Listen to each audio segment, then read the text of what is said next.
ઝારખંડ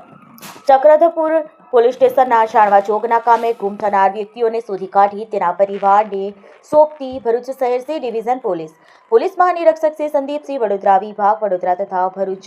જિલ્લા પોલીસ અધિક્ષક શ્રી અક્ષયરાજ તથા નાયબ પોલીસ અધિક્ષક શ્રી સી કે પટેલ, ભરૂચ વિભાગ ભરૂચનાઓ તરફથી ગુમ અને અપહરણ જેવા ગુનાઓમાં શોધી કાઢવા સૂચના કરવામાં આવેલ, જે સૂચનાને માર્ગદર્શન હેઠળ NR Chaudhary, police inspector, Bharuch શહેર સી ડિવિઝન પોલીસ સ્ટેશનનાઓએ પોલીસ સ્ટેશન વિસ્તારમાં અલગ અલગ ટીમો બનાવી ગુમ અપહરણ થયેલની શોધખોળ કરવા સૂચના આપેલ, જે આધારે સર્વેલન્સ સ્ટાફના કર્મચારીઓ પોલીસ સ્ટેશન વિસ્તારમાં પેટ્રોલિંગમાં હતા. તે દરમિયાન ચાવજ ગામ ચોકડી પાસે એક અસ્થિર મગજના ઈસમ હાજર મળી આવતા, જેનું નામધામની પૂછપરછ કરતા તેના ફક્ત ઝારખંડ રાજ્યનું નામ બોલતો હોવાથી ઝારખંડ રાજ્ય પોલીસનો સંપર્ક કરી સદર ઈસમનો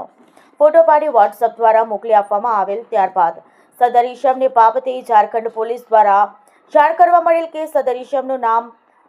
અમરદીપ નેપાળ ઠઠેરા રહે ગામ પોટકા ઠઠેરી સાઈ પોસ્ટ સ્ટેશન ચક્રધરપુર ઝારખંડ હોવાનું જણાવેલ અને સદર ઈસમ ગુમ થયા બાબતે ઝારખંડ ચક્રધરપુર પોલીસ સ્ટેશનમાં જાણ કરવા જોગ દાખલ થયેલ છે. જેવી હકીકત જણાવતા તાત્કાલિક ઝારખંડ ચક્રધરપુર પોલીસ સ્ટેશનના સંપર્ક કરતા ચક્રધરપુર પોલીસ સ્ટેશનના જાણવા જોગ નંબર 9/2026 દાખલ થયેલ હોય, જે સદર ઈસમને અસ્થિર મગજના હોવાના કારણે તેઓ ગઈકાલ તારીખ 10/2/2024ના રોજ પોતાના ઘરેથી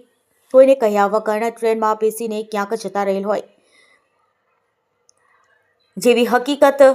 જણાવેલ, જેથી કાયદેસરની કાર્યવાહી કરી સદર ઈસમના માતા પિતાનો સંપર્ક કરી તેના પરિવારને સોંપવામાં આવેલ છે.